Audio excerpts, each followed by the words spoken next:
fired up. The snap, the put down, the swing of the leg. It is on its way. It is good! Cincinnati wins the American Championship. Cincinnati, a 20-point win tonight in Kansas City. Cincinnati is legit. Welcome to the national scene. Wes Miller and the Cincinnati Bearcats with the win. And guess what? The Joe Burrow era is just beginning.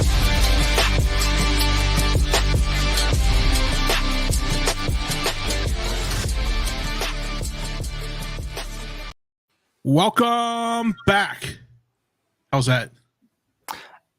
That was a bit uninspiring. Okay, well, I couldn't hear Aaron myself usually either. does a welcome back. A little bit of welcome and then a back. All right, well, next time I'll try harder, I guess. I like it got the really effort. thrown off when I couldn't hear myself back, and I was like, oh, wait a minute. Maybe this isn't even going out through the airwaves. Who knows? Yeah, anybody watching right now is probably a little thrown off as well without Jeff and Aaron here. It's just me and Ed tonight. Yeah, so quick rundown. Jeff is at work, and Aaron is on his way to Indiana to see his sister, and he should be jumping on shortly. He says his ETA is 9:30, but he also said his ETA was 9:10, and that he was going to try to beat that. So that's how that worked out. Yeah, pretty much a fail. You know, that's producer. But hey, we are here tonight with Clay Snowden. So it's going to be just Clay and I for the first, 20 minutes or so. Aaron's blowing up my phone right now. He's probably mad that I started the show without him, but that's fine. I can do this. This is fine. Tell Aaron I had a time constraint that we're working around, and you're fully capable of running the show that you've been doing and producing very well. For what, 3, 4, 5 years? 5 years. Fun fact, I'm the only one on the show who has done their own show. Really? Yeah. 5 years is really impressive. Yeah, it's been a long time. I just had to transfer all the files. Yeah, this is really good. Everybody loves hearing this, but I just had to transfer all the files off I had to get a new hard drive for my computer to get all those files off, but wow. Is what it is. Yeah, okay. So we start the first 2 minutes with some back and forth chit chat, catching up. So what? That's how we roll. That's how other shows do it, right? I guess. Who knows? But Clay, no wrestling talk. That's all I ask. Whoa, you don't want to talk about Ric Flairs' last match? No. Neither do I. It was not pretty. We'll talk about it later.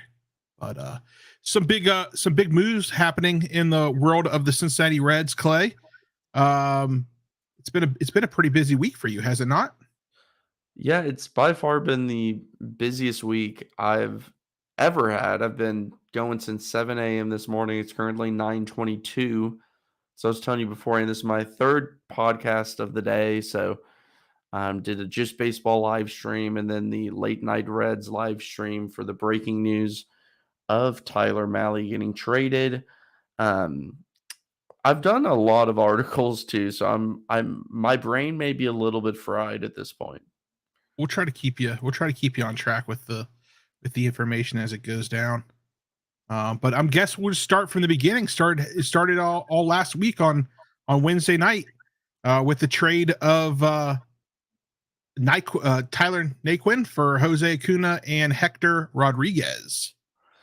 Yeah, that move was to the Mets. The Mets were looking for a lefty bat in the outfield. They needed another fourth outfielder. They had Travis Jankowski, Nick Plummer, a couple of just really bottom line underperforming players.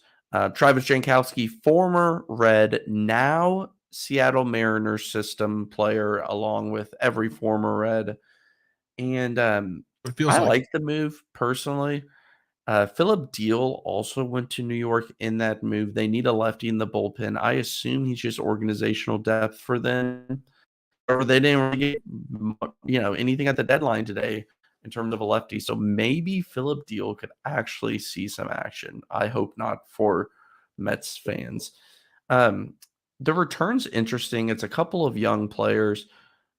You have Acuna, who's a pitcher. and I believe he is in low A. Daytona is where he reported. He And was starting single Rodriguez, A in Daytona. yeah. Um, Rodriguez is a second base outfield type option. I don't really know where he'll slot in. I haven't watched much of these players, just what I've seen on Twitter and whatever I can find on YouTube. But the bottom line is you trade a player that you're not going to bring back and you get two, I guess you could say high upside. You don't really know what 18-year-olds are going to become, Right. 19-year-olds most of the time. I mean, no one knew Ellie De La Cruz's name just 2 years ago.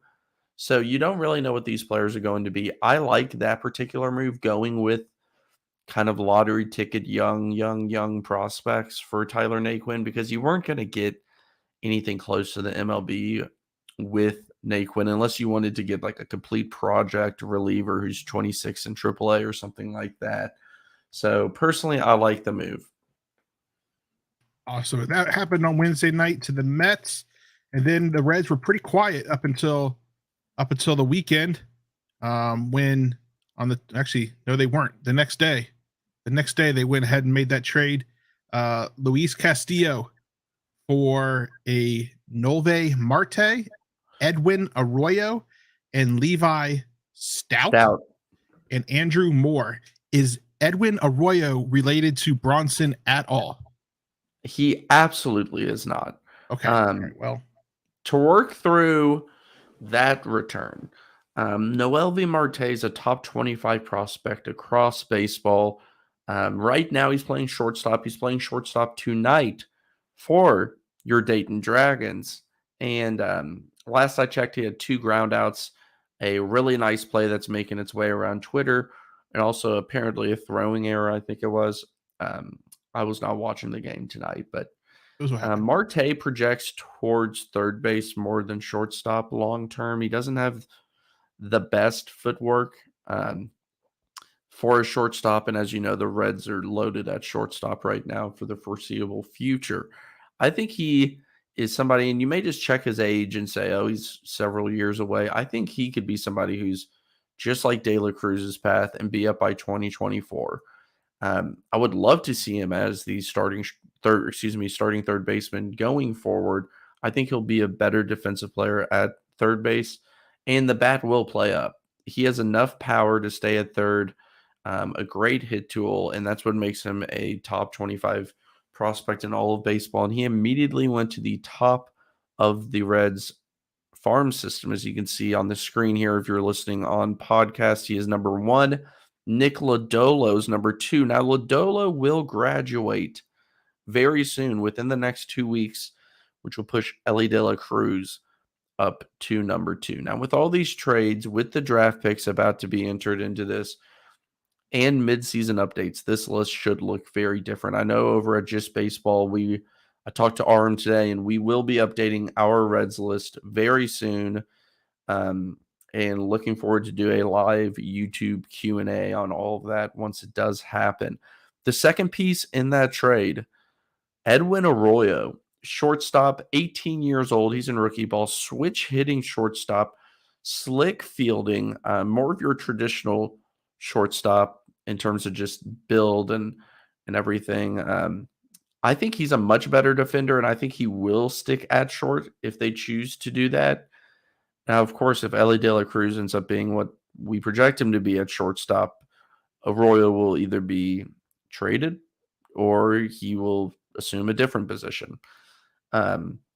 Arroyo's bat really came on this year, and he has a lot more pop in it than I realized. And like I said, he's a switch hitter, something that the Reds have actually gotten a couple of over the trade deadline. So I like him a lot. As a secondary piece, I was blown away. I never thought that they would get – he is also a top 100 prospect, I should mention, depending on which list. And I think he's only going to go up those lists as they continue to be updated. He's trending in the right direction. So as a secondary piece, I was shocked that they got somebody of Arroyo's caliber.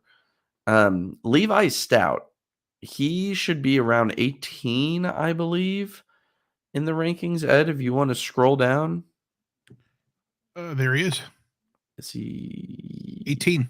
18, Levi Stout. A little bit of an older pitcher in terms of prospects. Still not old, 24 years old in Double-A. He was a guy who was climbing up the Mariners list. He was the number 5 prospect in Seattle system. As you can see, 18 when he comes over here. So that's why you've got to always take that with a grain of salt. When you say, oh, we got a top 5 guy, like, okay. Levi Stout right now is a starter, probably projects better to the bullpen, especially if he goes down and starts throwing more two or three pitch mix. Still some upside there and some intrigue. It's not just a complete throw in and see what happens. Like, he's a coveted prospect still. No one's writing him off. I don't know exactly if he's been assigned somewhere yet or not, or what his plan is, but I am interested in watching him just to see if he can be thrown into this mix with the other plethora of starting pitchers that are now coming up on these prospect lists. And the last one was Drew Moore. Is that correct? That was the last piece in that trade? That is true. Andrew Moore, 22-year-old. Again, not sure if he's going to be a starter or a reliever, but an interesting piece. Not in the top 30 for the Reds, but still not. I think he has a little bit more intrigue than the player to be named types, or typically player to be named types. Overall, this is a great trade. And I asked Aram on the Just Baseball live stream today at around 6:10 p.m. after all of the moves were made, which move got the best return at the deadline. Obviously, Juan Soto's number one. That's to be expected. Besides that, the best return, the best trade, him and I both agreed, is Luis Castillo, especially when you see what Frankie Montas brought back from the A's. The Yankees gave up a few starting pitchers and a second baseman, Cooper Bowman, who did hit a home run tonight in his A's minor league debut. But overall, that return was much, much weaker than the return. The highest rated prospect in there was a back half of the top 100. The other players, I think, number 10 or further down the prospect list for the Yankees. So Luis Castillo was great. So you're telling me Edwin Arroyo does not strum a guitar and sing about JTM? Not yet. Not yet. Okay. It doesn't mean that he can't. There's a chance. There is a chance. There's a small chance, but a chance. Once he meets the other Arroyo, then we could see that probably. All right. And then Monday night, we had part of the family left. Tommy Pham was traded to the Red Sox in exchange for player to be named later and cash that he can use to make his fantasy football bets and fantasy football trades and things like that. Was this just a dump of the contract? Yeah, more or less. This is an opportunity for the Reds to just get different players into the lineup.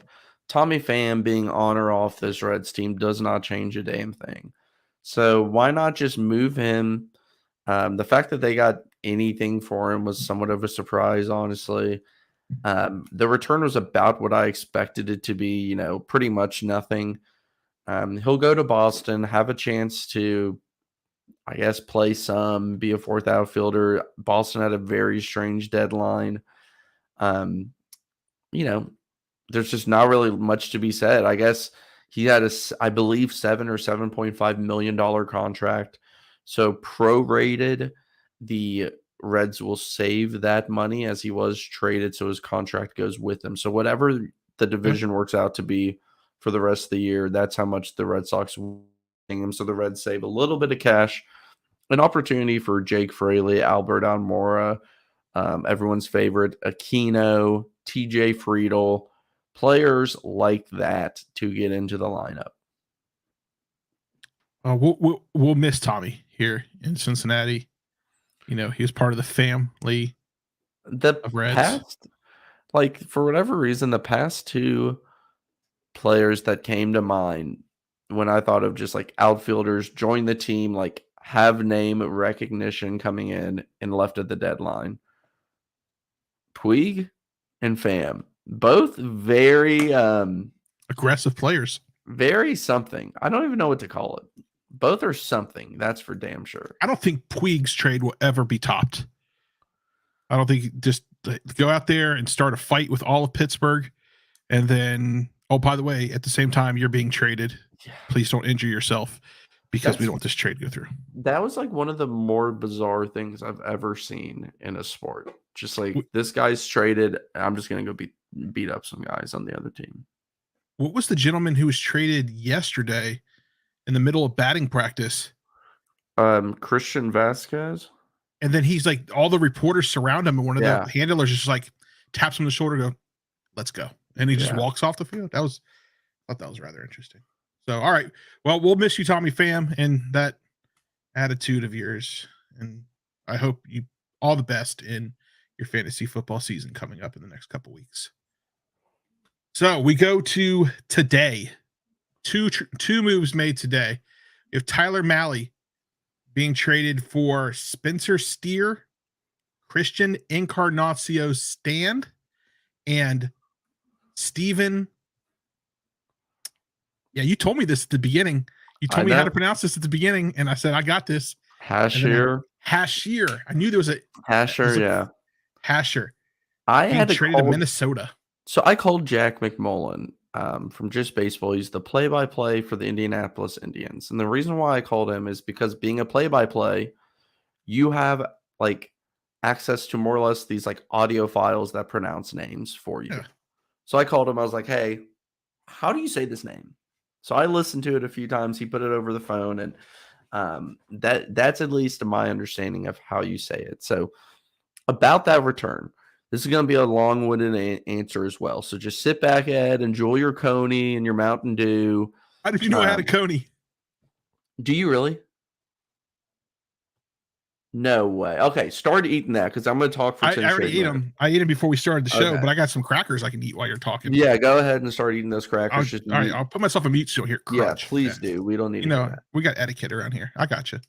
Will you also, before you start indulging in the crackers, pull up thank you? That's what you wanted. Hey, yes, producer and so just keep it right there.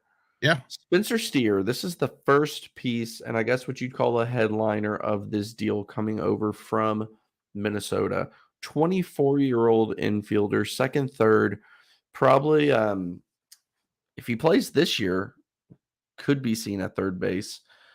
He is Rule 5 eligible in December of this season. So he will have to be added to the 40-man roster for him not to be lost in the draft. Now, they could do that right away if they wanted to, and he could be inserted into this lineup and start getting at bats, and I think he's ready for that. He's been hitting in AAA this year, 12 home runs, 242 average, 345 on base, 485 slugging, 118 WRC plus in AAA, 12.1% walk rate, which is a really good number, and only an 18.5% strikeout rate, more of a bat-to-ball guy with some pop.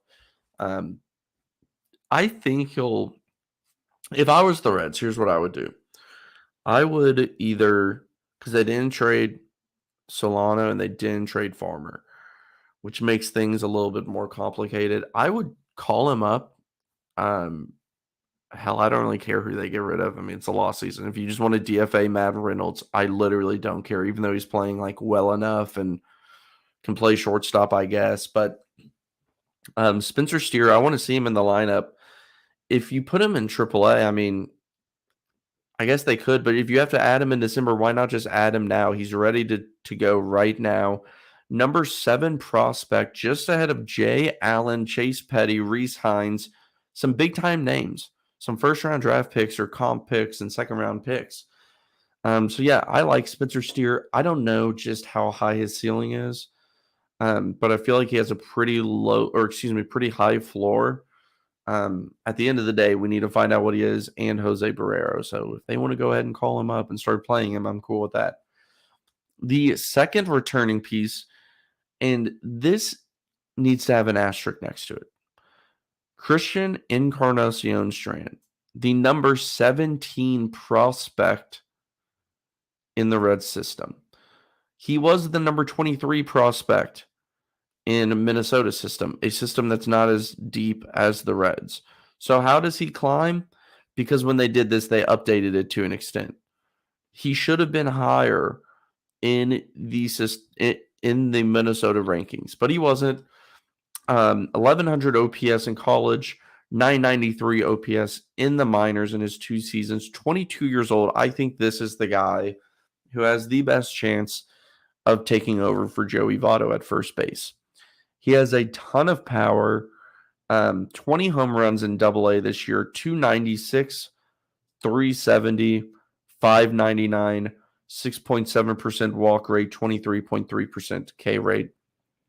I like him a lot, and I've been watching him and following him this whole year, and I was shocked to see that he got traded to the Reds, but I'm very excited about the move. So he was in AA. I'm sure he will report there.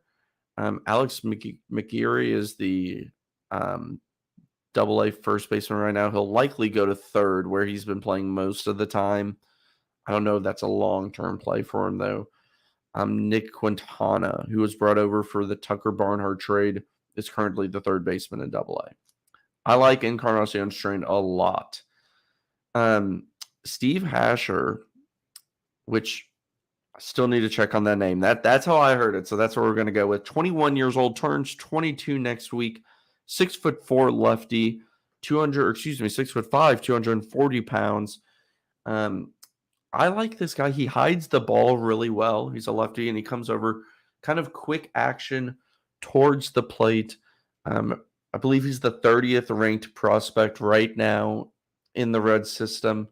Sorry, I feel like my voice is kind of going out today, but 14.65 K percentage. So that's a really high K number. 2.47 ERA this year so far in 12 starts.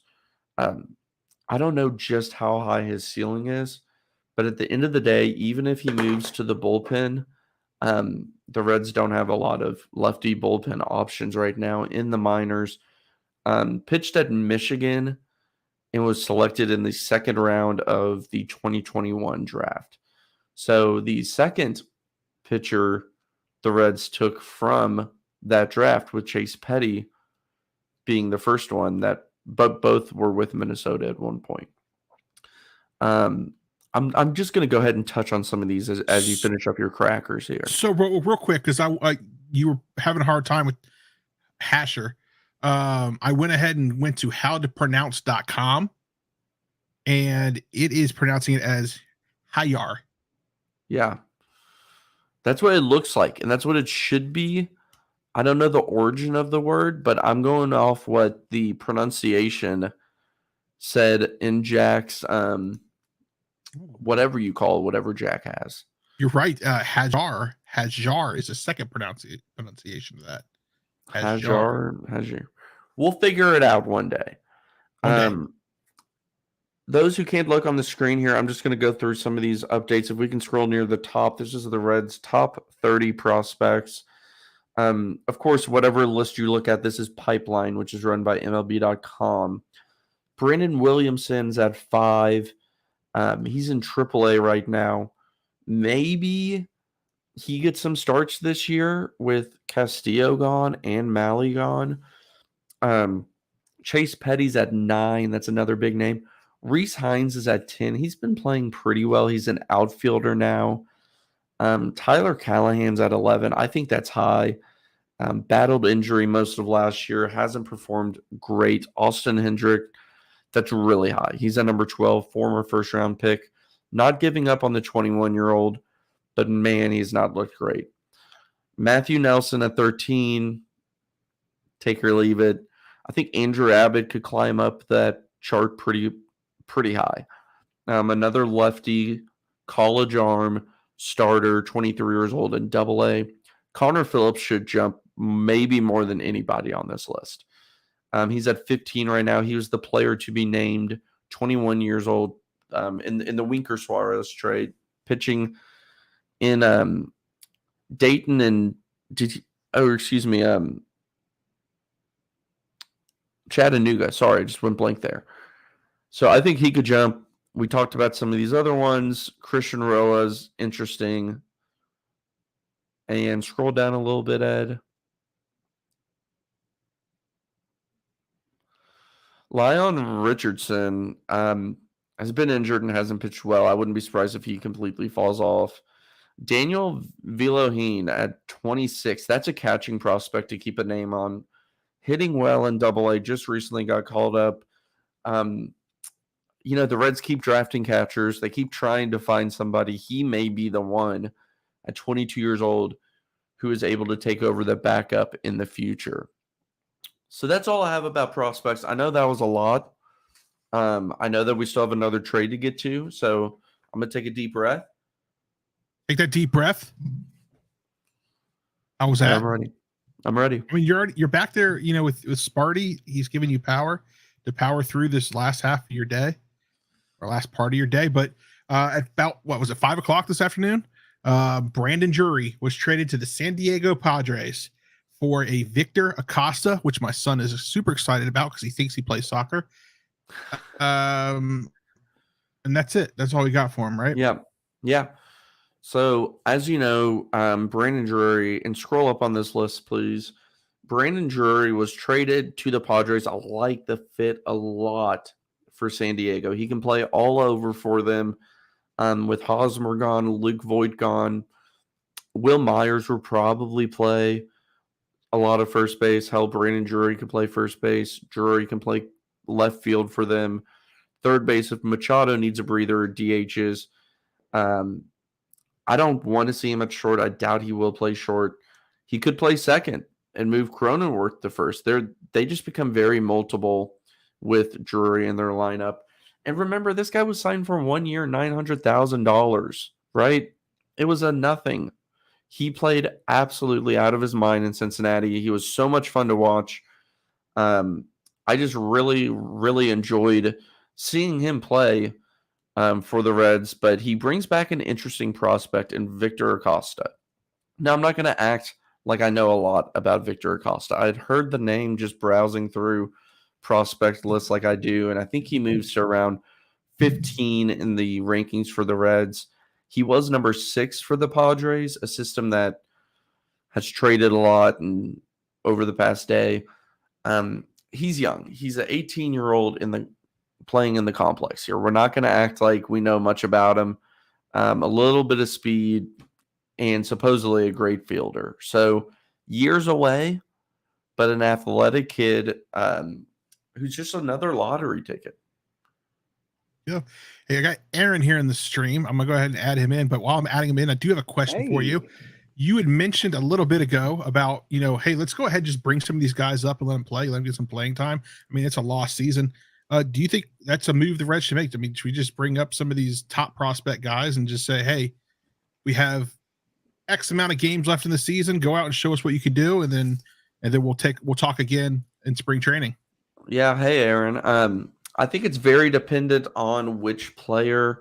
I think Jose Barrera needs to be called up, and I know he hasn't played well in AAA. I know he's battled injuries.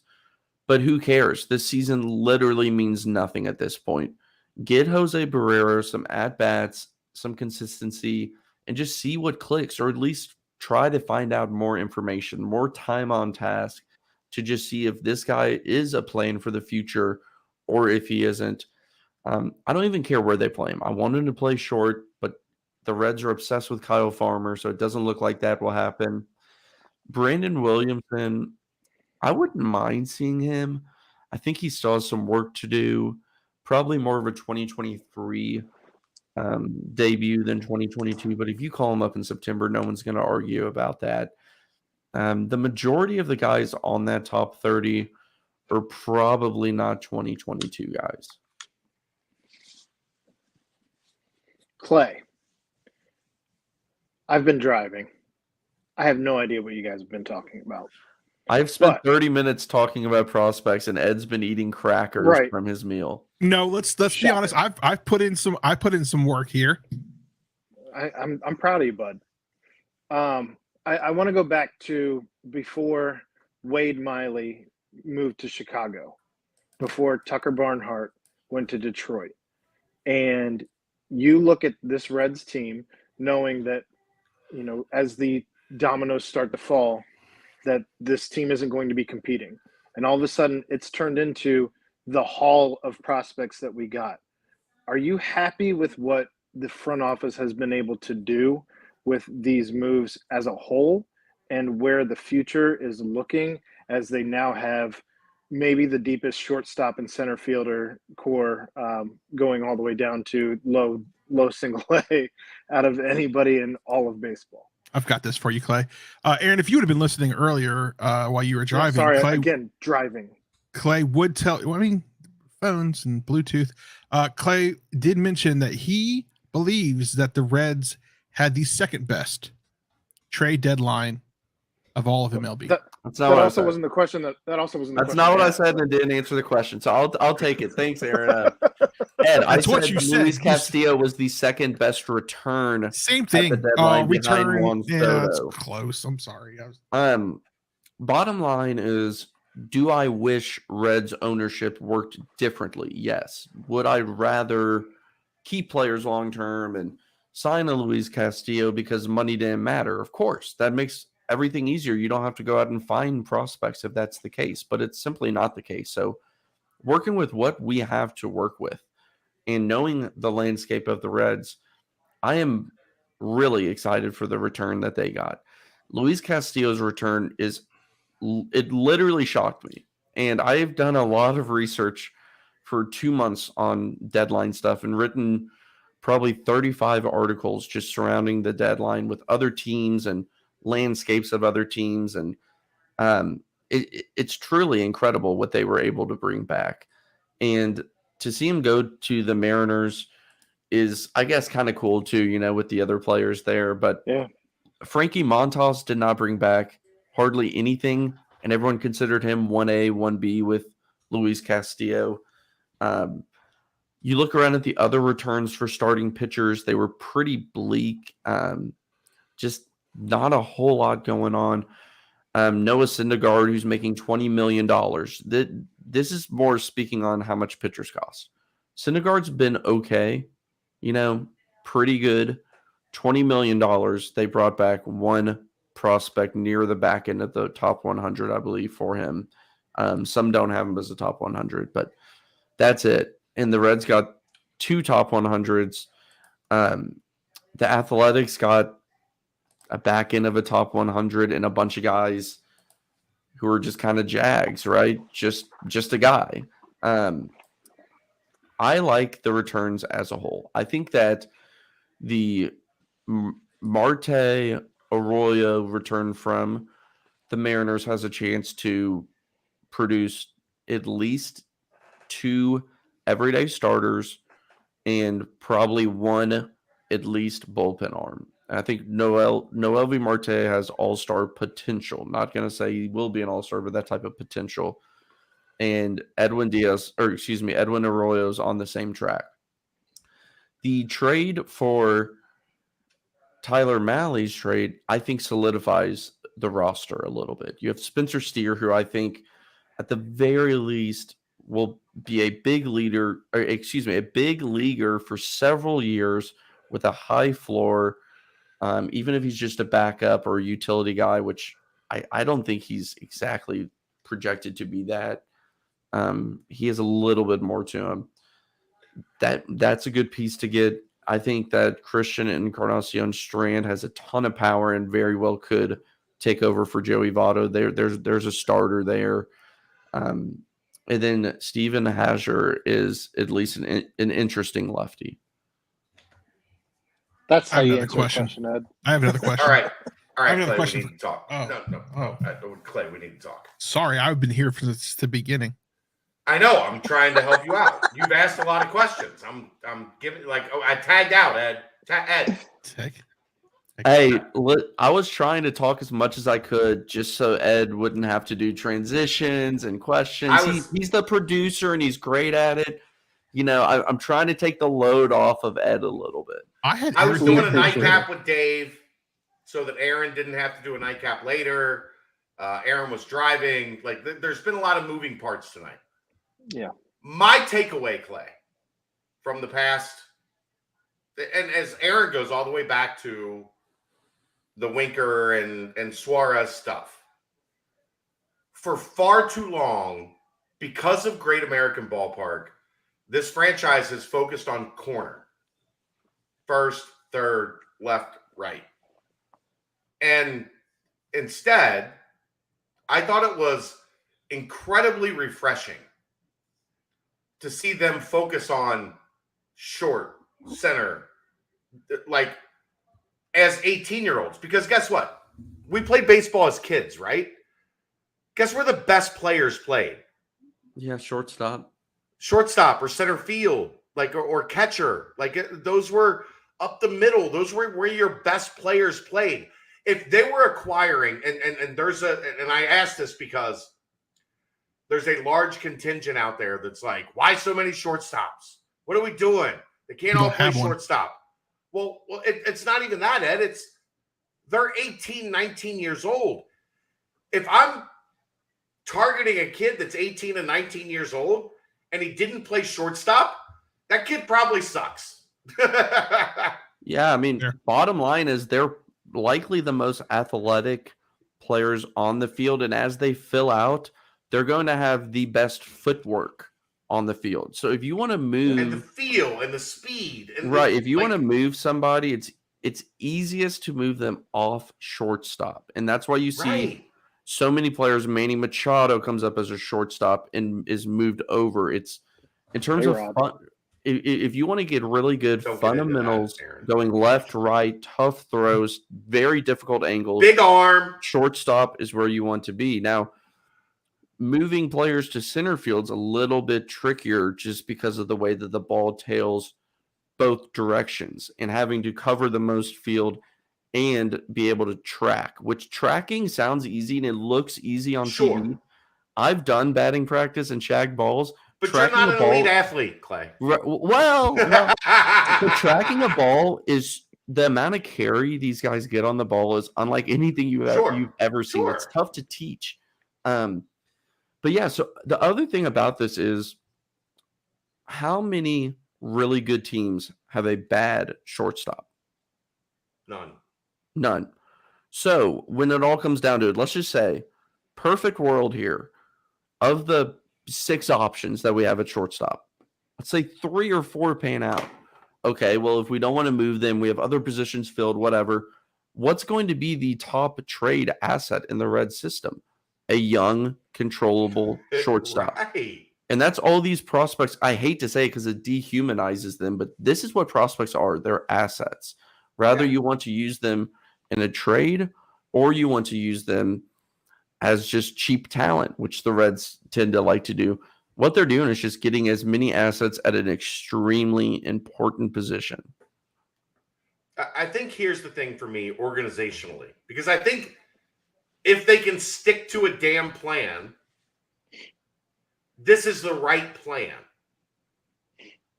Starters with plus pitches, multiple plus pitches, relievers with big arms, and athletes. Like when I watch the Braves, and maybe it's because the Braves are they're the champs.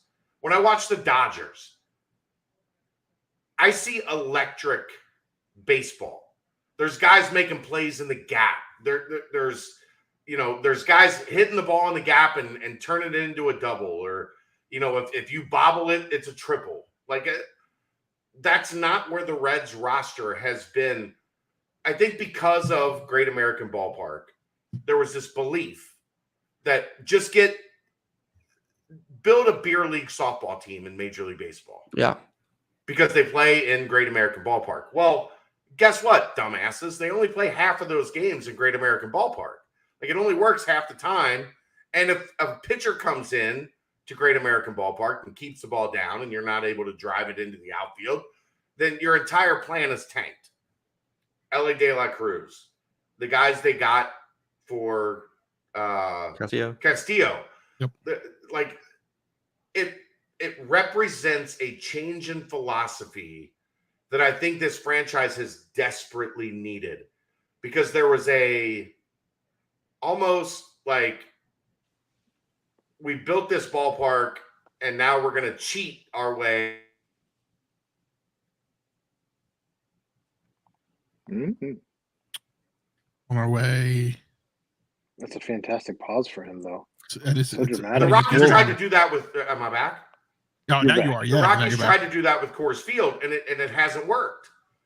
So pivot, figure out something different. Go with high-end starters: Green, Lodolo, Ashcraft, the guys that you've acquired in these trades that have multiple plus pitches. That all the guys that follow the minors have been talking about, and then supplement that with, hey, guess what? We're going to have athletes and guys that can produce at second, short, third, center, up the middle. And then you go out in 2024 and you find a corner left fielder. Yeah.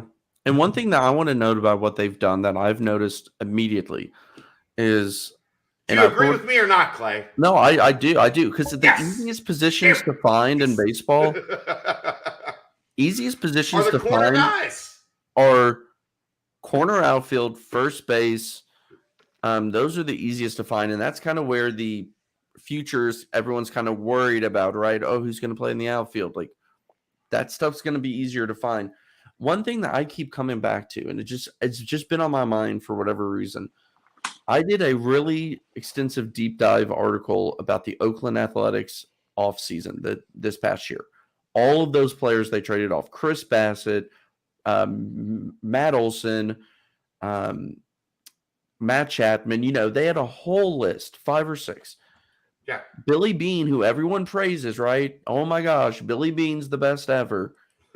Of the 17 players brought back, in my opinion, I think one is for sure an MLB starter.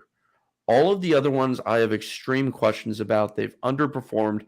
And the reason why is because Billy Beane's strategy was, I'm going to find the undervalued players. I'm going to find Kevin Smith, who's 26 years old, hasn't had a chance in Toronto, and I'm going to give him his breakout. I'm going to find JT Ginn from, whoever, and that's what they value. In this deadline, they did a lot of the same. Close to MLB, undervalued. How many can we get? Let's go quantity over quality and just hope a couple hit. Well, it hasn't done shit for the A's. It doesn't look like it's going to work out well at all. Of the 20-plus players they've acquired, it's looking really bleak, and that farm system sucks. What the Reds have done is they've layered it. So they've said, we're going to bring in Brandon Williamson, Justin Dunn, Jake Fraley. 2022 help, 2023 help. We're going to bring in Chase Petty. 2024, 2025 help. Then they brought in 2 deals with the Drury return and the Naquin return we're going to take our chance on 18-year-olds. Lottery tickets. Yeah, and they've spaced out the aging. They've spaced out the Rule 5 eligibility. They've spaced out this roster, and I hate to say it because I thought it was the corniest shit ever. The peaks and valleys thing. This is how you, as a good team, avoid that. Sure. If it works out. You have to space out the prospect return. And when people were yelling and screaming on Twitter, Arroyo, Marte, these guys are 19, 20 years old. How are they going to help? Marte is so damn good. He'll be up by 2024. And Arroyo is on the same path. And regardless, going for the, AAA guy typically means one thing or another. It's going to cost a ton, or it's them selling low, them selling low when they think he's still high. Jose Barrera, the higher up they are, the more you know about them. Jose Barrera's trade value is not nearly the same as what it was last year. Now, Right. Somebody who's a Marlins fan may say, oh shit, Jose Barrera, he was a top 30 guy. Like, we want him, right? But in reality, trade values change when you get to that level and you're exposed to a different type of pitching. So I guess what I'm saying is, it's not always the best move to get the 24-year-old AAA guy who's, pretty good. Sometimes, especially when you're a small market team, you have to take the risk. And I've talked about this on the show many times. Calculated risk. Getting, Christian Encarnacion Strand is a calculated risk. You're going for a guy lower in the rankings that's shown pop and is rising up rankings. Those are the type of players you want to be targeting, and that's what good general managers do. There's a question in the chat, Ed. I don't know. We have one question in the chat I wanted to get to because I know you still only had 30 minutes. But like Matt is an hour ago. I know. I almost had you out of here in 30 minutes, and then Aaron jumped in. It's how high do you think Cam Coyer will be on the rankings? That's a good question. First round pick from this year. I honestly don't know. Depending on which rankings you look at, MLB pipeline overrates prospects the year they're drafted. That's why Austin Hendrick was like a top 3 prospect or whatever he was. They tend to do that. I'm not saying it's right or wrong. It's just what they do typically. The only reason why he dropped in the draft was a lot of people didn't think that they could sign him.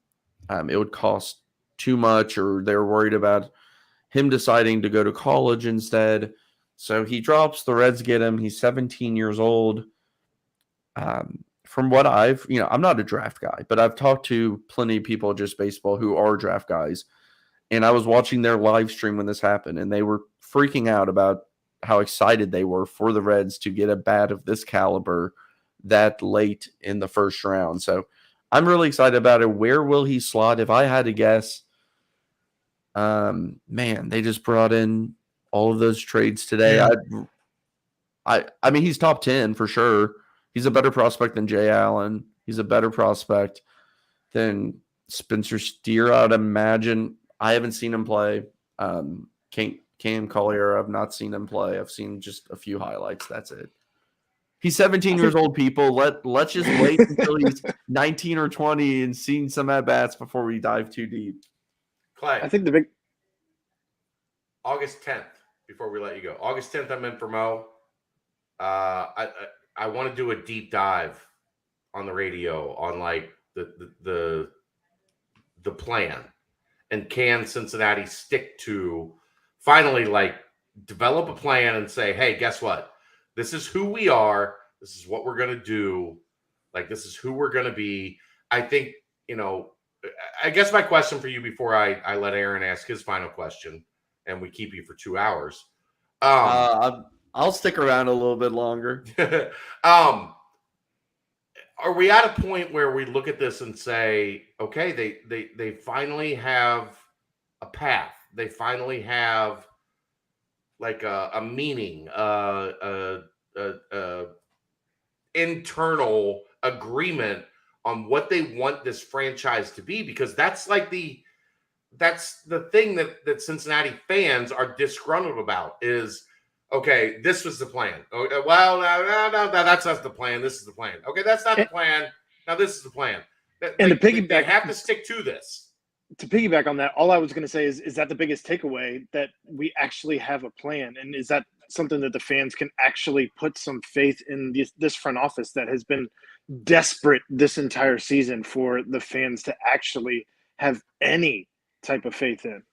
And are we looking at 2024? Votto comes off the book. Moose comes off the books. I think there is a plan. I think it's pretty clear, and it was just to stack prospects spaced out to an extent, but stacking. If you look at each individual roster, and this has less to do at this time of the year, look at each individual roster and find the holes. There's legit prospects, or at least intriguing prospects, at each level besides AAA, which nowadays AAA is not nearly as important as it used to be. I do have a question about that. It's wild. The AAA has become extinct, irrelevant. We'll get to that, but yeah, I think there is a plan, and the plan was simply to stack as much talent as they could and space it out, and they've done exactly that. I hate the trade value machine, not because I don't think it's interesting. The reason why I hate it is because everyone like tweets ridiculous trades at me because numbers match that don't make sense. I think the Reds won every single trade from the trade value machine. That's your headline right there, Ed. The Reds won every single trade. I would be hard pressed to find somebody that would trash this deadline, no matter who you talk to. National people, people who I've talked to, the very few connections that I have that I trust, those people all have done nothing but praise the Reds' moves, and you can see why. They got the best return not named Juan Soto. They got the best prospect return besides that one trade in the entire MLB. That says a ton. With the trade for Malley, they got players that all make sense. And I know it sounds kind of like, okay, this guy's 7 overall, this guy's whatever. Like, the rankings for the Twins is so messed up. They have Austin Martin as like a top 2, and no one is falling faster in the prospect world than Austin Martin, who cannot hit a lick, no power at all. They had Encarnacion Strand at 23. He comes over to a stronger system in the Reds and moves up to 17. Like, I don't trust those numbers, especially for Minnesota. They're all over the place with other websites. Just Baseball, we will be doing our Reds top 10 updates soon. I like the plan that they have right now. And it also seems like their plan is let's acquire and draft left-handed starting pitchers because those seem to be valuable. And they have several. Andrew Abbott, Brandon Williamson. I mean, they just keep coming along. Nick Lodolo. The one thing is, and this is important in my mind. I'm a roster construction team building nerd. The least amount of money, and people are going to hate me for this, the least amount of money on your team should be spent on the bullpen. And I know that sucks for a team that has a shitty bullpen. However, here, just hear me out here. No, I'm going to agree with you, I think. Okay, even large market teams should put the least amount of money. Now, of course, a large market team's least amount of money may be the entire freaking payroll for the Pirates in the bullpen. Okay, yeah. There is so much volatility in bad, good bullpen arms. Look at, if you just go over to Baltimore this year, Cionel Perez sucked for the Reds, right? Under 2 ERA has been electric all year in Baltimore. Felix Bautista, 7 years in the minors, 99 percentile in just about all kinds of categories. It's so up and down. It's so hard to predict. You don't want to be where the Braves are, where they're paying Will Smith $11 million or whatever it is per year, and he sucks. Drew Pomeranz, same thing. You see all of these situations, and a team like Cincinnati cannot afford to have those type of financial mistakes tied up in a bullpen. A guy who pitches 70 innings.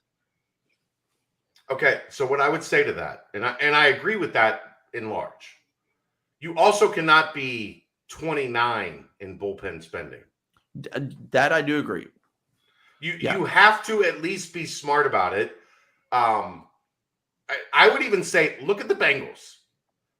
And I know this is kind of a crazy take, but sign your bullpen arms for 1 or 2 years instead of giving you like these guys like 3-4 year $30-40 million guarantee deals.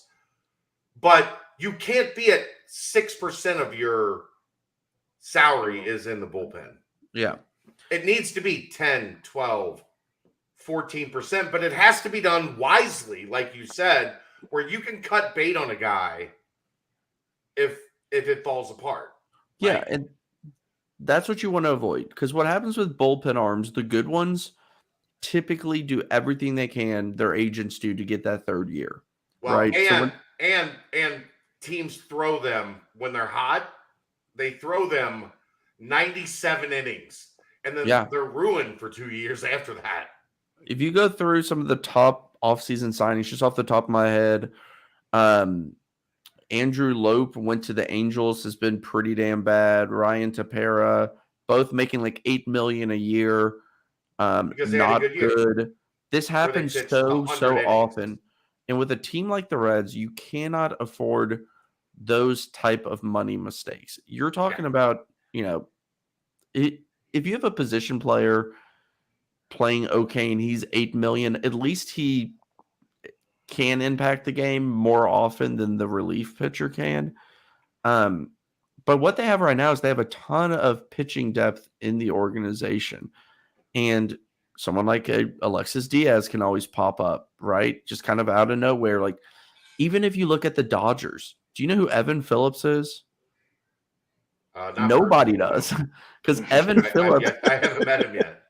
Evan Phillips is the the name. typical, like, yeah, pretty good career, kind of a cast off. We're going to bring him into the bullpen. Boom, electric.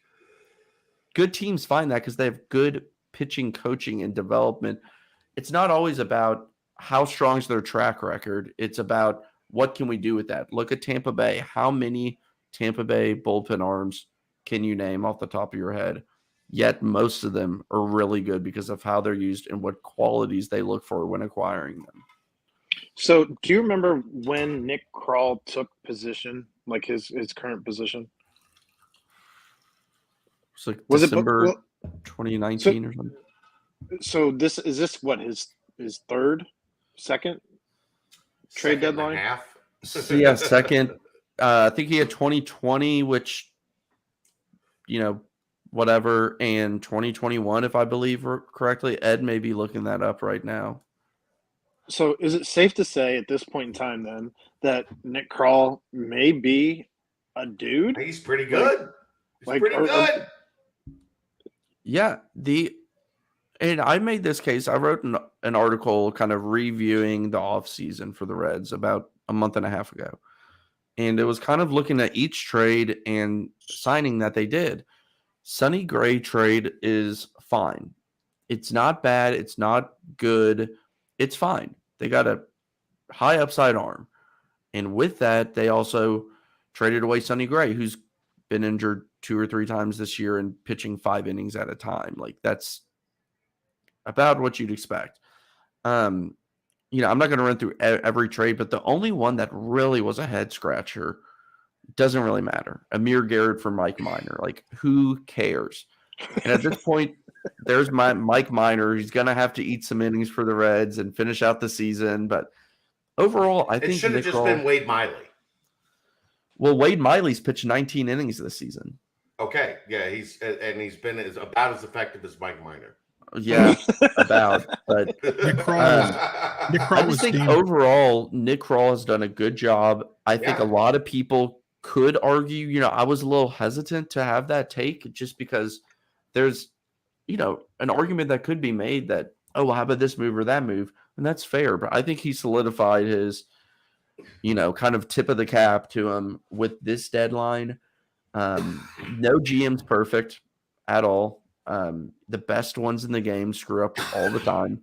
But He got he got Brantley off his back because Brantley was ranting about not having a backup catcher worth a damn. And so they did, and I know you all will probably hate this, but I know Jeff Brantley would literally hate this. That catcher, they do catcher scores after the game, and the game that he was particularly talking about had the number 1 framing score in the MLB that night. But I know he had like 2 pass balls or something, and I saw that tweet and was just like cracking up, thinking if I told that to Jeff Brantley, he'd probably like have some rageous fit about framing.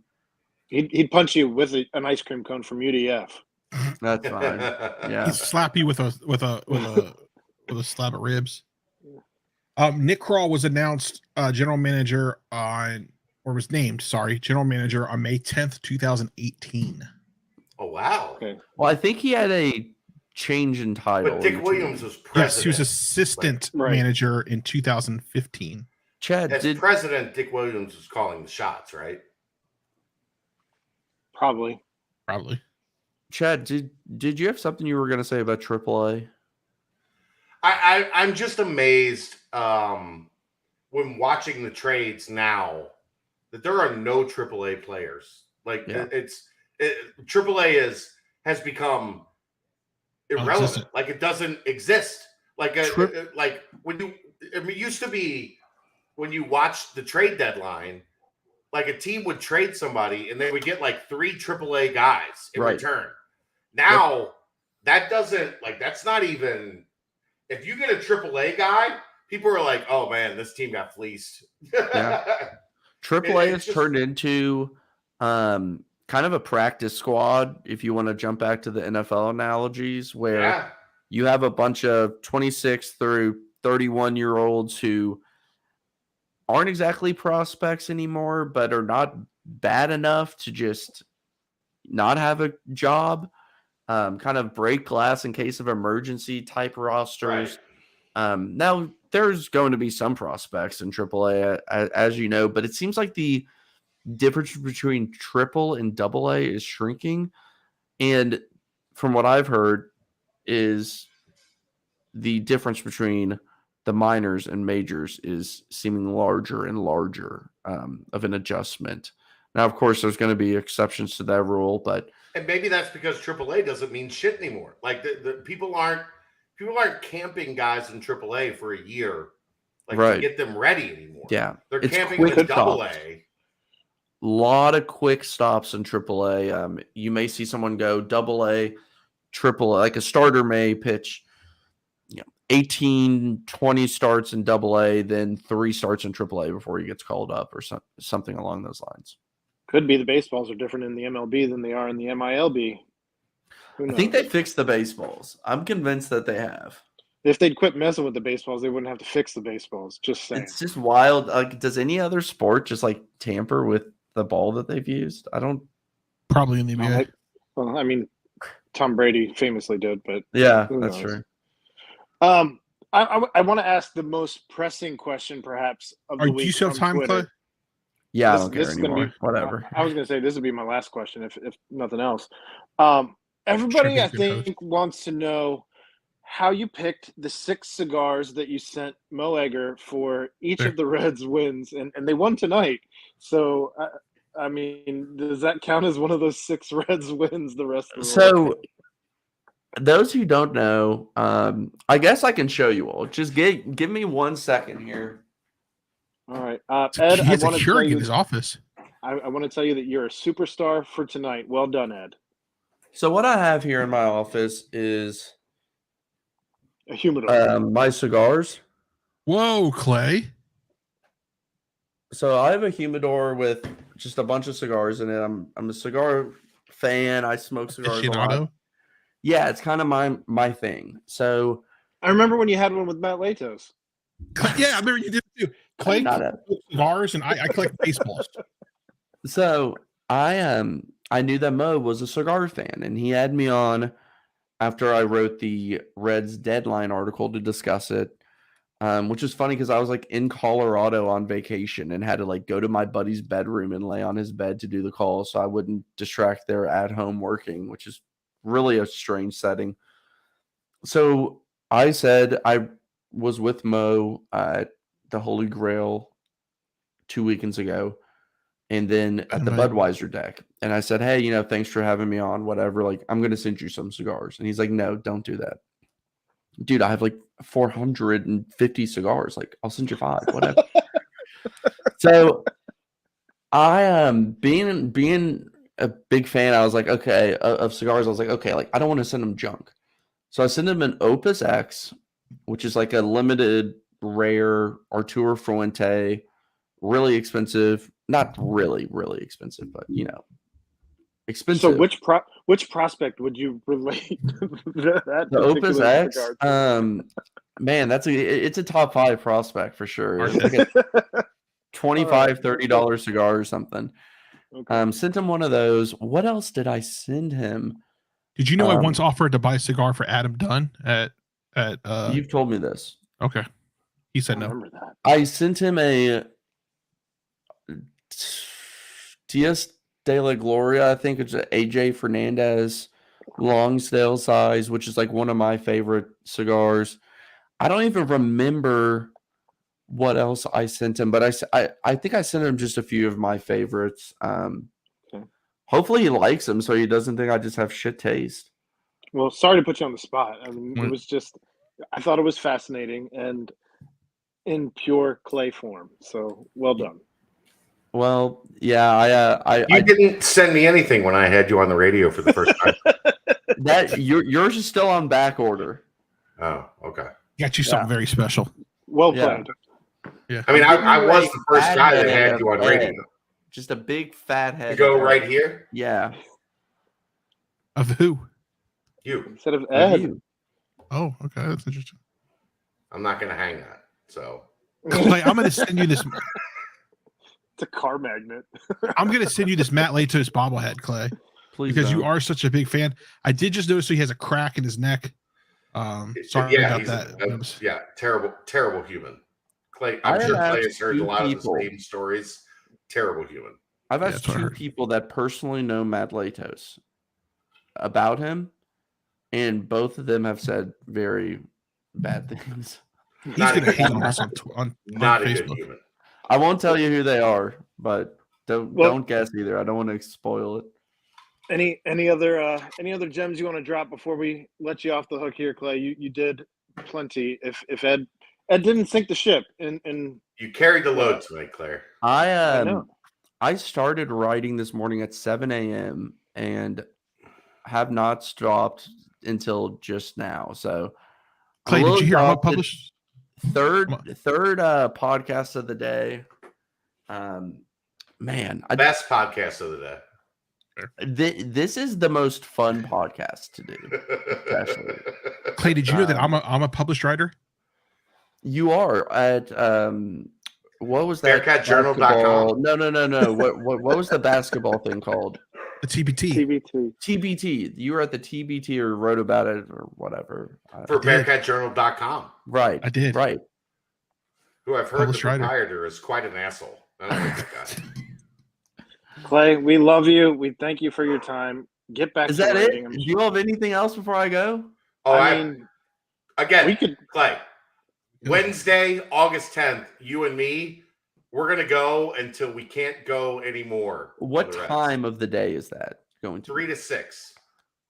Can I be at 5 o'clock? Yeah, we can do the whole 5 o'clock hour. That would be fine because Okay. I recently got a new boss at work, and let's just say it's a little bit more difficult to skate out. I did spend today working from home, and that went well. 5 o'clock hour works. I'm on the 10th and the 11th, both Wednesday and Thursday. So we'll figure it out. I'm sure I can make that work. For sure I can. You're the best. We appreciate the fact that you are our unofficial fourth, even though Chad is. I feel like coming it's for been that- too long that since title I've been too. on last. That's how I felt too, Clay. That's how I felt too. Clay, how do you feel about Patty the Batty and Molly Meatball? All right, guys. I'll see you all later. All right. Bye, Clay. What a dude. I love Clay. Clay's outstanding. Nothing more happy than seeing a guy like that get to for start sure. to come up the food for chain. sure. Awesome. Hey, when he hopped in before everybody, he's like, I've been writing since 7 o'clock. I was like, you know what? I can start the show without the guys. We're good. Good job. Well done. Ed. So done. if you had to summarize what you learned in just a few words, Ed, what did you learn in the time that you had Clay? In the time that I had Clay, I've learned that the Reds did really good at the trade deadline, and that we should possibly start bringing some of these guys up a little bit early, especially. Oh, I thought he was laughing at me. Especially Marte. Let him get some reps in. But sounds like we are set up for the future, possibly another rebuild. But hopefully this rebuild will be successful. And by successful, I mean not just a first round playoff win, but by successful you mean World please Series. don't suck. Please don't suck. That's actually also what I mean by successful is please don't suck. Yes. Well, it will be interesting to see what the Reds do the rest of this season, as they should have plenty of opportunity for Ouch! guys. Ouch! Damn, that burns. That's it. Ouch! Holy shit! dang, Are Clay. you okay? You need a I'm hug, buddy? fine. Also, did you guys hear Clay predicted that I had cheese conies? He did not know that I had cheese conies. He's like, Ed, I got this one. Sit back and eat your cheese conies. And I was like, how did you know? Because I had cheese. Pretty predictable. It is. I'm not sure that there's another food that you've eaten. I had a Crunchwrap Supreme yesterday. I mean, while we've been recording. Oh, I'm pretty sure Chick-fil-A. I'm pretty sure that Tuesdays are generally your Skyline night. Chick-fil-A. Maybe once of all the times that you've eaten. I In count any the case, cups down here. It's at least 12. like I said, the Reds should have plenty of opportunity for guys to come up and get some ABs, get some innings pitched, see some major league batters. But it'll be really interesting to see what they do going forward the rest of this season. And I mean, there should be a lot of free space here in the next couple of years as far as the money goes. So, switching gears, FC Cincinnati played a game. They tied again. Go figure. FC Mid-Cincinnati strikes again. Good job. Are you going to do this to me every week? I mean, are they going to tie every week? Dude, it's just it was that last 30 seconds of the. Doesn't matter. I mean, a tie's a tie. We were up 4-3, and then until they weren't. So they remain FC Mid-Cincinnati. Well done. Switching gears again. Yep. Switching gears again. The Bengals opened up camp this week. Have you been looking at any stories, reading anything, Ed? Do you know what's happening in Bengals camp? Yeah, actually I do. Joe Burrow got his appendix taken out. He did. He had to have an emergency appendectomy. So Joe Burrow and I finally have something in common outside of the fact that we're both men. Well, okay. So there's that. Yeah, his appendix taken out, and I'm 40. 40. Come at me. I have that ready to go, Ed. I'm sorry. I should work on that one. Tonk. Are we tonking? No, he's just making noises for the different sounds that we should have at the ready, really. Oh, sorry. I did. Are you worried at all that all of Joe Burrow's power is derived from his appendix, and now that it's gone, it's a possibility we could suck I think again. Joe Burrow's power was about 6 inches lower. Fair. Okay. All right. He had a cool little fancy scooter out on the field too. I hear that. I hear the appendix thing though is one of those conspiracy theories. Is not true. So. Oh, he doesn't have his appendix taken out? No. I'm saying the power being in the appendix. Okay. And then what do you think about drinking Chardonnay at the county fair?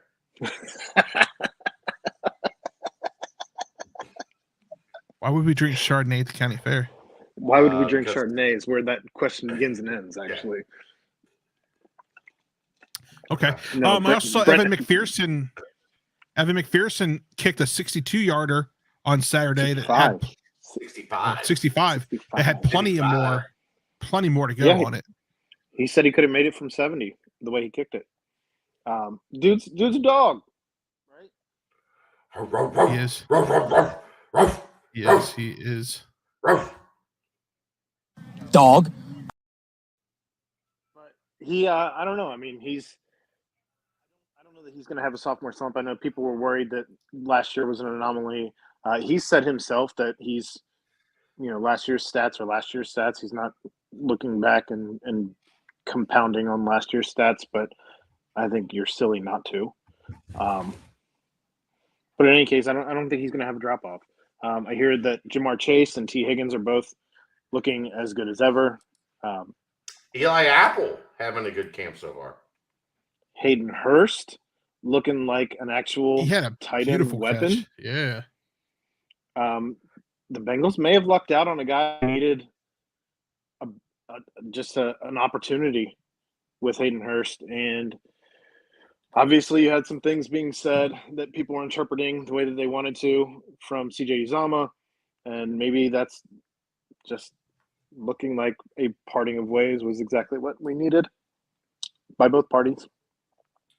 But yeah, I'm disappointed I know it was it wasn't as drastic as like the Bengals Twitter. The clips. Well, the clips made it as opposed to what he actually said. But come on, dude. Like, you weren't that good. He spent the whole 5 seconds talking about it. You weren't that good. Blown up. That big contract that he signed for what? I think it was 3 years, 20, 21, something like that, 18. Yeah. Whatever it ended up being. He was injured for like a whole year of that contract. So, you were well liked because you were a big personality you And well relate it paid. to the fan base on the Super Bowl run. But in terms of what you did at tight end, give me Lenny Taylor. I'll take Lenny Taylor over CJ Uzama every day. Twice on Sundays. And that's, Sundays are what's important. He's a guy that doesn't stop, that's for sure. But yeah, that was kind of a weird thing to happen this week. I thought Outside of people that, blew it though, we've heard a little bit on the injuries to the offensive linemen. Sounds like Lyle Collins would be playing if they were in the actual season. So that doesn't seem anything to be too concerned about, as he did have an off-the-field injury to his back. Nobody really knows any details to that, but yeah, I guess the biggest question mark still being left guard, as we'll see if Jackson Carman can take that spot or if it's going to go to one of the other guys challenging him. But I don't know. It doesn't seem like – it seems there's way more question marks going into Bearcats camp than there are right now in Bengals camp, which is odd. I disagree. Really? Yeah. What are the questions? And I said way less in Bengals than in Bearcats. Yeah. What are the questions for Bearcats camp? Quarterback. I mean, obviously, sure. The Bengals probably win because Joe Burrow is their quarterback in terms of like number of questions. But I still think the Cincinnati front seven is going to be elite, like high end. You'll have to elaborate which Cincinnati you mean. The Bearcats. Okay. I think you have a very, very good front seven. I think you have a lot of talent in the back end that's unproven, but it's unproven because you had Sauce Gardner and Kobe Bryant, and Brian Cook. They're not young guys taking over. Relatively speaking, I suppose they've been in the program for years in a lot of those positions. Now, here's what I will say, Aaron, where I think you might be you might be right. At this point in time last year, the question on the Bengals defense was, we don't have a fucking clue about the Bengals defense. Yeah, right? There were a lot of new faces. Well, there was a wave the year before that all got hurt, and then a wave in 2021 that were all new. So you had essentially a brand new defense, which was why when I talked about going into last year, what's your ceiling for the Bengals? Well, it depends on the defense, because we don't know anything about what this defense is supposed to look like. But what we do know is they were one of the worst defenses in the history of the NFL the year prior and the year before that. Historically bad defense. And then last year, if we're being honest with each other, the defense is what took them to the Super Bowl. Absolutely. Right? Because you look back at like the Kansas City game, you look back at the Tennessee game, it was the defense that carried an offense that couldn't convert in the red zone. Yeah, Joe Burrow was not MVP caliber Joe Burrow through the playoffs. Right. The defense did that shit. So now, like, I guess the question is, are we comfortable with stating Cincinnati is a top 10 defense? The Bengals? Are the Bengals a top 10 defense going into 2020? If everybody stays healthy, I don't think that you can. Well, but that's the always the big question in football. Sure. Does everybody stay healthy? Like, it's football. Probably not.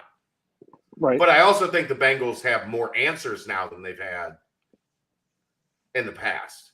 I think that if the Bengals can somehow get Jesse Bates to sign his contract, whether that be some sort of contract extension. He's going to be here, man. There's no way he sits out.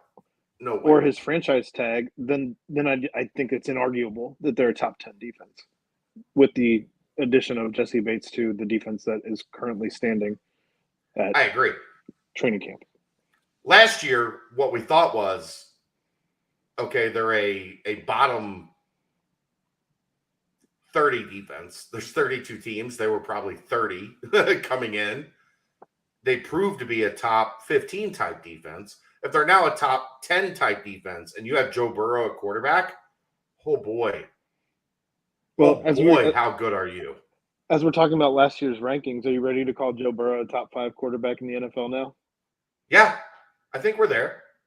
Okay. And if we're not, we're very close. Like, if he's not top 5, what is he, 7? I mean, of course, it's going to depend on guys like Russ Wilson. Does he have a bounce back Denver Broncos year? Right. That's will he be a top 5 quarterback is dependent on things that aren't really in Joe Burrow's control. Sure. He can perform, though, as a top 5 quarterback. But remember, again, I've always gone back to 3 years ago when they were the worst team in the NFL. Paul Dieter said he wrote an article about how many guys are top 10 at their position in the NFL. And the Bengals didn't have any. They didn't have any. Yeah. And now when you ask that question, there are people that across the roster, there are people that believe Jamar Chase is now the number 1 receiver in the NFL. In the NFL, sure. And T. Higgins is not top 10, far behind, right? Top 15. And Trey Hendrickson is an elite, a high-level guy. Maybe he's not top 10, depending on how you rank edge rushers, but he's real close. Yep. Jesse Bates. Awuzie is right there as an elite-level corner. Mike Hilton is considered a top 10 nickel. Joe Mixon. Yeah, Mixon is right. Mixon was the one guy like 3 years ago. It was like Mixon's. I don't know if he's a top 10 back, but he's talking about he's in that conversation. He wants 2,000 yards this year. Well, now that you've got an offensive line that can block, he might be. So all of a sudden, Evan McPherson is a top 10 kicker, top 5 kicker. Right. Evan McPherson is a dog. But when you're talking about this Bengals roster, you're no longer searching for who might be on the cusp of top 10. Right. Who's even top 15 or top 20? Now you're saying top 10, top 10, top 10, top 10, top 15, top 20. Like that changes the whole landscape of your roster. You might even have arguments for La'el Collins, for Kappas. I mean, sure. Yeah. Yeah. So it should be a lot of fun. They were the worst team in the NFL 3 years ago. Which is crazy. They are now, they have a roster, as we've talked about. There are 2 guys over 30. 3 guys over 30 on this entire roster. And 2 more guys over 28. This entire roster is 27 or younger in their prime, right, and under reasonable team contracts. That's going to change. Are 2 of those guys Kevin Huber and Clark Harris? Clark Harris, the long snapper. Yeah, those are 2 of the 3 guys over 30. That's insane. And the other one is the wide receiver that has the same name as a safety. Higgins? Thomas. No, Thomas. Oh, Mike Thomas. Mike Thomas. Yeah. Michael Thomas. Yeah. Yeah. There's 2 Mike Thomases on the roster. And then this team is so young and fun.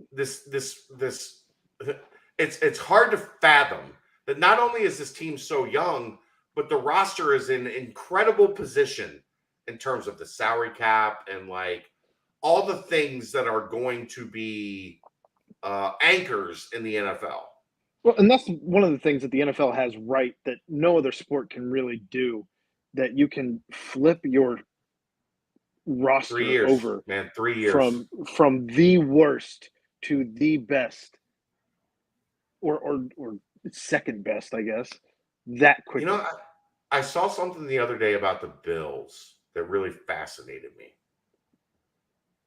They were terrible last year in close games against good teams.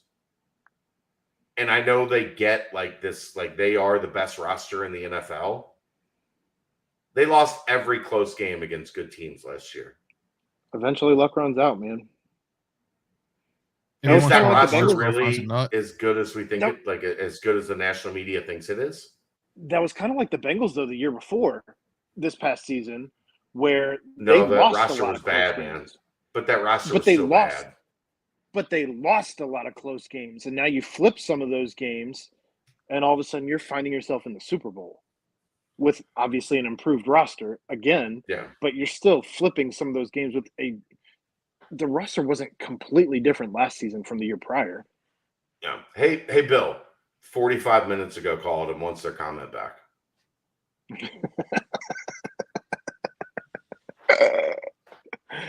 Anyway. Yeah, I know camp's getting underway. Ed, I'm going to be spending plenty of time talking with Chad about Bearcats camp as camp starts tomorrow, right? Starting at I'll be Nimper. there. Yeah, that's why I did the nightcap with Dave. Right. Already. Like that's already So- up. I got to go to bed when this is over. I'm not going to ask Chad any questions because I have plenty of time to ask Chad questions about camp. But do you, as a fan, Ed, have any questions regarding this? This has been your night, man. Bearcats Ed camp? takes Are we over the still on show. Bengals? No, Well, Bearcats. Bearcats camp starts Bearcats. tomorrow at 9 a.m. Well, we didn't even talk about the other big news that came out of Bengals camp this week. Oh, you're right. I forgot that you did have the graphic pulled up of the of Paul Brown Stadium. As So they this is want Nightclub. more Yeah, more money courtesy from the of Channel county. 9. Yeah, courtesy of Channel 9, but it looks like we're getting some. It looks like we're gonna get some fireworks, a nightclub. They're making districts, kind of like the Reds did, different districts. So As somebody who we both at one point in our lives lived in the county, where maybe not us, but indirectly us, as our families were paying Hamilton County taxes. What do you think of being a taxpayer and paying for these additions, given the recent success of the team, but also the historic failures of the team? well, I think that's why they need to jump on it now. Everybody's still looking at the success of the team.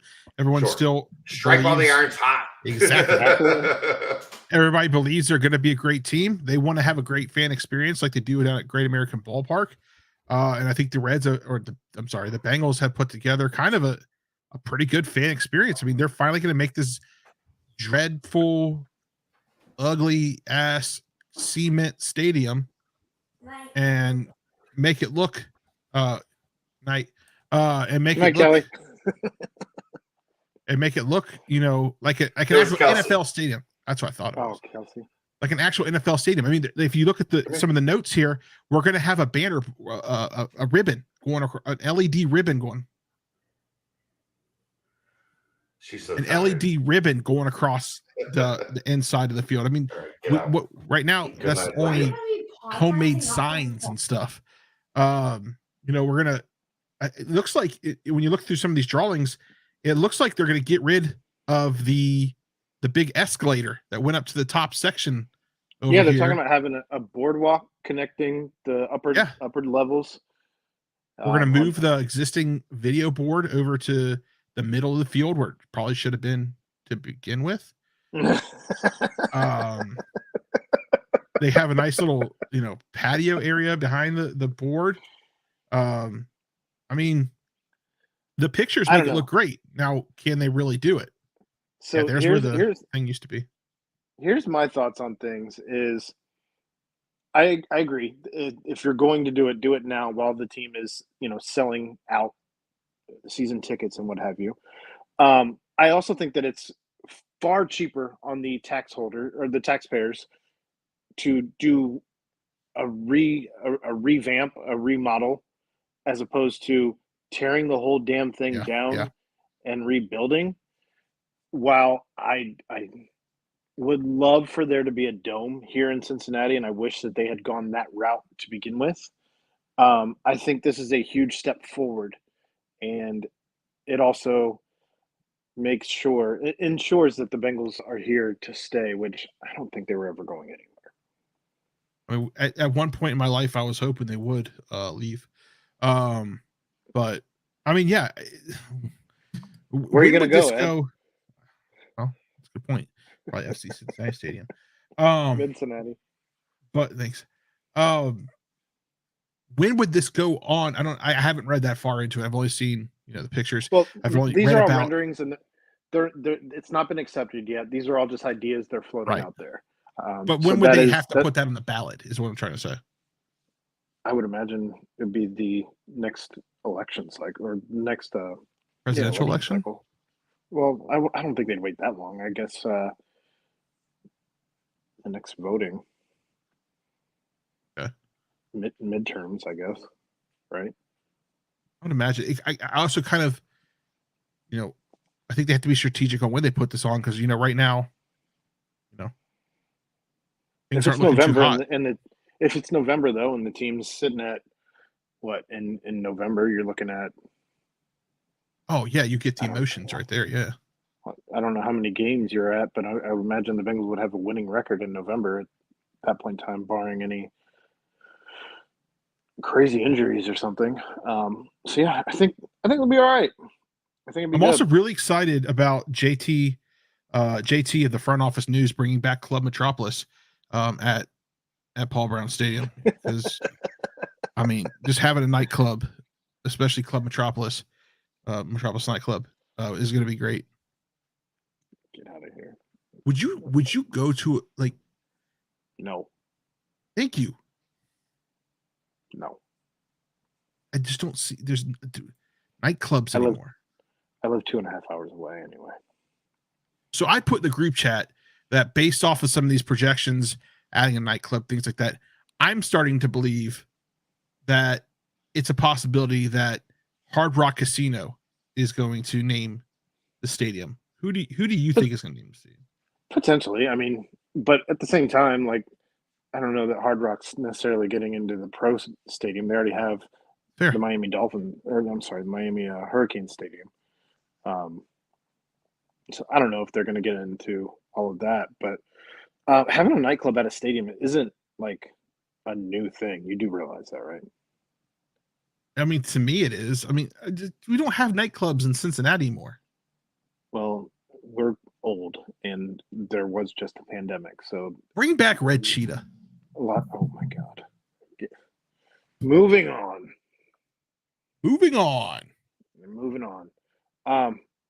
So yeah, I think Chad's still with us, but if not, I'm sure he can still hear us and can bounce back.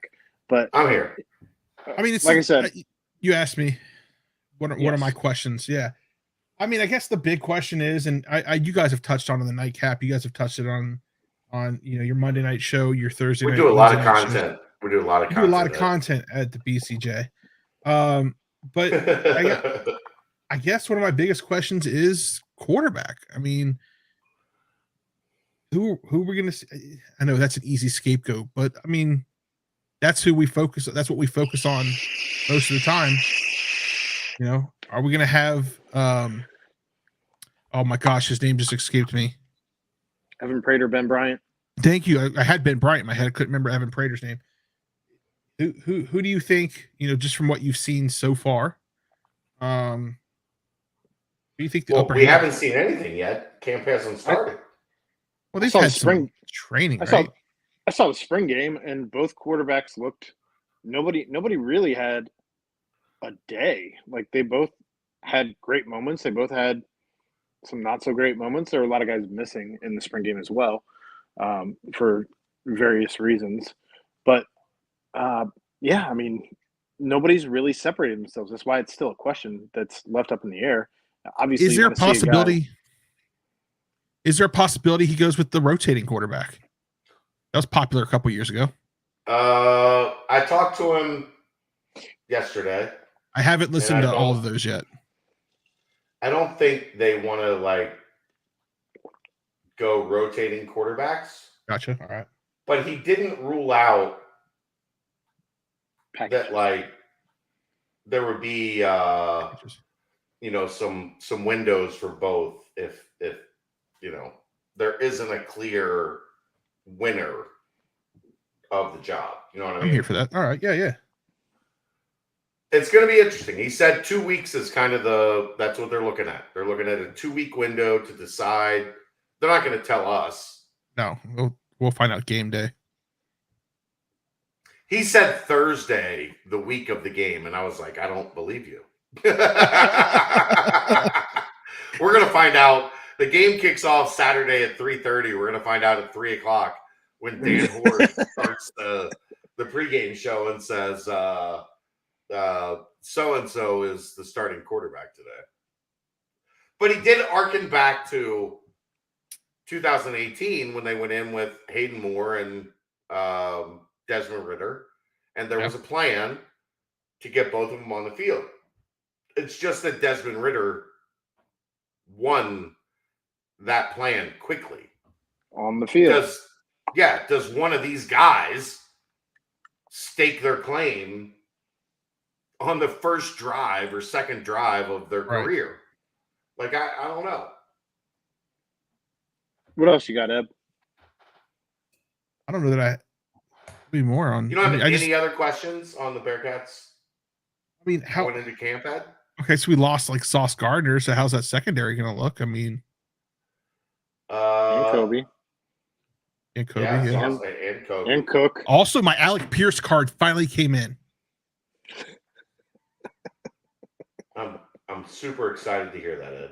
Well, I thought it wasn't getting it. It said the tracking said it was in New Jersey, and it said it was in New Jersey for 2 weeks, and then it just showed up on my front door one day. Secondary is another one of those positions that obviously a lot of question marks as to who's going to emerge as starters. We touched on some of that last night in the superlatives. I have my druthers that it's going to end up being JQ by week 4. So, I mean, Luke was pretty.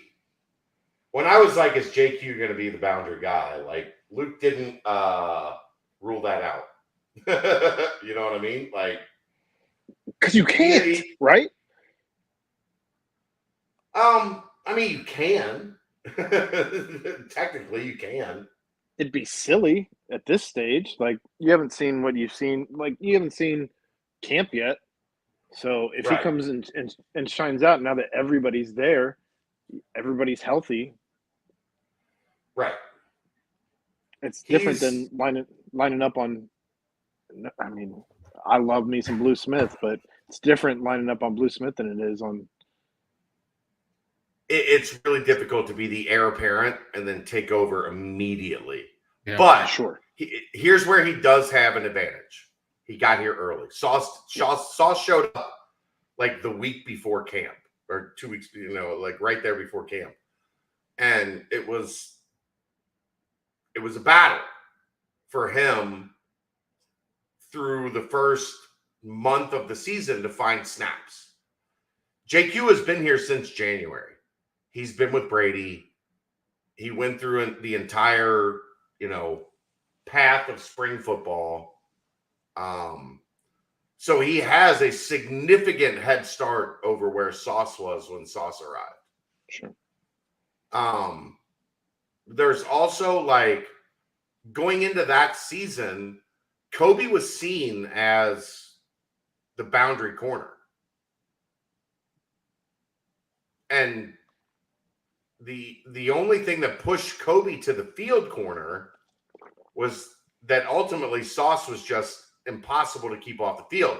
Because remember, Cam Jeffries was the field corner. Kobe was the boundary corner in that 2018 season.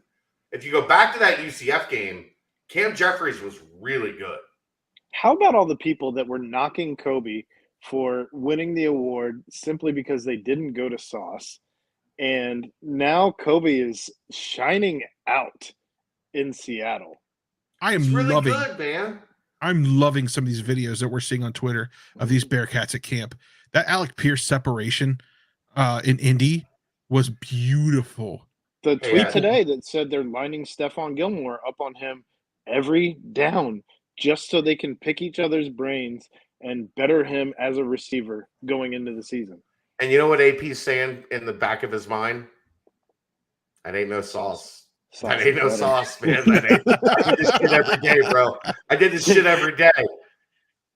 Can't say that out loud, but you can think it. Right? Like, that's what's in his brain. That's what's. Hey, go to the Jets. The Jets are like, that ain't hype, man. This is a dude that's a dog. This is a dude that. Go ahead. Calling friend of the show, Greg Pierce, and telling him, "Hey, Dad, Gilmore's good. Ain't no sauce. He's the best." Right. That's a shutdown all-pro NFL corner. It's a dog. Well, the Jets guys are saying it. The Jets wide receivers, the Jets guys on defense are like, this ain't a hype thing. Yeah. This is a dude that's legit. This is a dude that every snap, you got to work your ass off to win. Mm-hmm. And that's what it comes down to in these, in these early camp situations. Obviously, it'll be different when the games start, the preseason games, and we'll see. But you've seen a lot of positive from Beavers. You've seen a lot of positive from Maje. Cook. You've seen Cook. I think Cook is going to be. I think there's three stars in this class: Sauce, AP, and Cook. I think those are going to be guys that 8-10 years from now we're going to be talking about as they're still in the NFL. Maybe Dez. I don't know yet because that's quarterback is so different, man. Brady Quinn's still in the NFL. Dez is going to be in the NFL for a long time. Yeah, because of who he is, because of how he handles himself, because of the way he. Brady Quinn is not in the NFL anymore, Ed. He's not?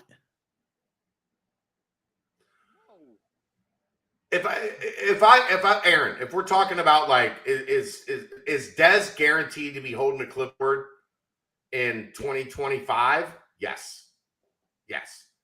Do I know that he's going to figure out how to be a starter in the NFL? I'm not sure because quarterback is so volatile. But Sauce, AP, and Cook in 2025 are going to be cashing checks. When we come to their second and third contracts, those are going to be guys that are going to be making a shit ton of money. It'd be fun to watch. As we kind of started talking about the NFL, I did want to bring up and get your reaction as we can do this here. The Deshaun Watson 6 games thing. God. I think it's a travesty. Ed, I know you have some. But the NFL forced this situation upon themselves. I absolutely agree with that statement. But Ed, I know you have sons. Chad and I each have daughters. And it's a disservice. They're not buying a Deshaun Watson jersey, I can tell you that. It's a disservice to women, though. That it is. It's they continue to beat the drum for nonviolent sexual act. The whole thing's reprehensible. It's disgusting. I think the judge called it the most egregious act of behavior that the NFL's ever seen, which I don't know that that's quite it when you had Marvin Harrison and Ray Lewis out killing people, but right. Outside of that, it's disgusting. It's horrible, and I don't know how you could be a Browns fan and go out there and root for this guy in the 7th game of the 6 games, right? So in the 7th game of the season, especially if you were a Browns fan that was out here calling Ben Roethlisberger the different names that we saw his last name changed into. And I think what it comes down to is it wasn't just one accuser, right? It wasn't just him against somebody else. It was 26, 27, whatever it was 30. in the 30 different accusers. I mean, this wasn't a one-time thing where, okay. 66 Look, different. The guy had a very simple move. He got a massage. He turned over and he was like, "Oops, pal, surprise! Oh!" It's wild. That was his move. That's his that was his pickup line essentially.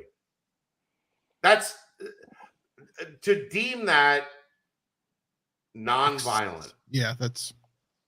Come on, man. Come on. And a lot of these massages You don't were get none of us. If Ed would have got a massage, just went to a massage place. Never got a massage. I'm a little tight, back's a little tight, need a little work, or his wife got him a massage for their anniversary. Massage envy, sure. Yeah, And he went to the massage place and he turned over at the end of the massage and he was like, all right, here we go. Like, that would not have ended well for Ed. No. I'd be in jail and I probably would have been fired. Right. Like that. I would have lost my insurance license. I would have lost everything. You can't, that's not how massages work. Yeah. Unless you're dealing with unless you're like Robert Kraft, you know. Do you think there's any shot, or Jerry Jones? Do you think there's any shot though that the NFL appeals and it ends up more than 6 games? They had to do it today. I don't know how they can. Like, this is the system they set up. They pigeonholed themselves. Yeah. And the judge basically said they pigeonholed themselves with the wording of like their conduct policy. Well, she couldn't give them more. I don't think she could really justify giving him more than 6 games. Correct. Because of the way that everything has been set up. And I believe she would have had to have determined that these were violent crimes. And I mowed this morning and I was in the car for a while and packing, so I haven't had a ton of time on Twitter at all today. But did I read somewhere that the NFL took down its conduct policy? Like, yeah, they took it off the website. Right shortly after the so they sent it to the lawyers. I would hope that means several things. I would hope that means that they realize, oh, they fucked up. I would also hope that means that they realized this needs to be better, and they're already in the process of redrafting the NFL conduct policy. I don't know. I assume that the NFLPA has to approve anything they put out as the conduct policy, but I think that together they can work on being better going forward. And look, man, you can't just whip your dick out and be like, hey, you want to play with this? That's not how life fucking works. No. Come on. You can't do that. So, I don't know. I feel like it was defeat. I feel like when they say things that he's been publicly apologetic when he hadn't said anything publicly in weeks. And the last time he did, he said that he didn't do anything wrong. Doesn't seem to me very publicly apologetic. When you settle, you're guilty. Like, look, if you settle a case, you don't make it go away. If you know you're innocent, you're innocent, and you just got a regular massage, right? And these girls were trying to frame you and set you up for doing things that you didn't do. And all you did was laid on your back and got a deep tissue massage because you're an athlete, which a bunch of athletes do. You would fight to the finish. Right. You would never give in. So I see. you would say, I didn't do anything wrong. I went to this service. I got a massage. The massage was completed. I got up and I walked out. And he knows that's not what happened. He got the massage, and in every massage, he was like, ended the same way. Right. What do you think? You want to do this way, or you want to do this that way? It doesn't sound like he waited for an answer either. Right. So there is that. I don't know. Bum of the week, bum of the month, bum of the season, bum of the NFL, bum of his life. Fuck that guy. Just worst type of human being. Damn bum, you know that? Bum. A bum. You are a bum. You're a bum. And that's all you'll ever be. A bum. Well, that hurts, man. Because you're training like a damn bum, you know that? Bum. A bum. Apparently it was on loop. Yeah, clearly. So I don't know. I just want to bring that up because I have been quiet on it. Did throw some retweets out, as generally with something controversial, I try and stay clear. This one, I couldn't do it. So outside of that, Ed, there's been some things going on with wrestling. Oh, man. There was SummerSlam this weekend, so you got a minute. Let's give him 2 minutes. I don't think I need one for each night.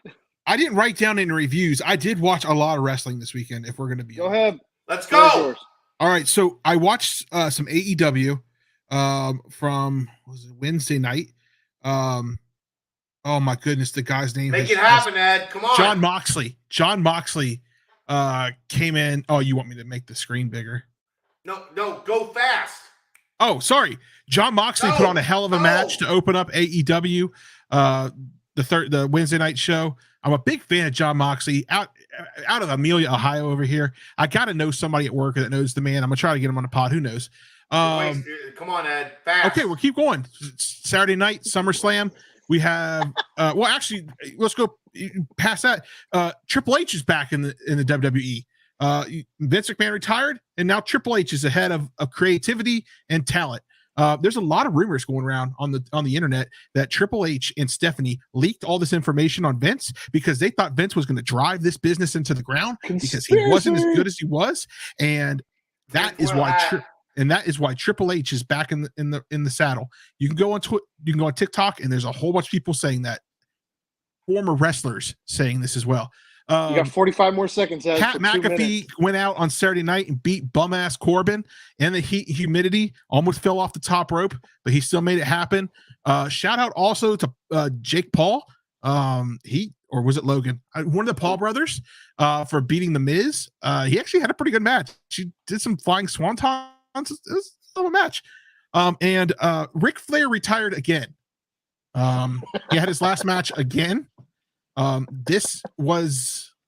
watched the match. At one point he faked a heart attack right in front of his family, which is fucking rude. But in front of the Undertaker looked really concerned about it. Or just regular rude. It was rude. But I need Ric Flair and whoever has a power of attorney over him to not ever do this again. The man has a pacemaker, and he's still out there doing chest slaps. It was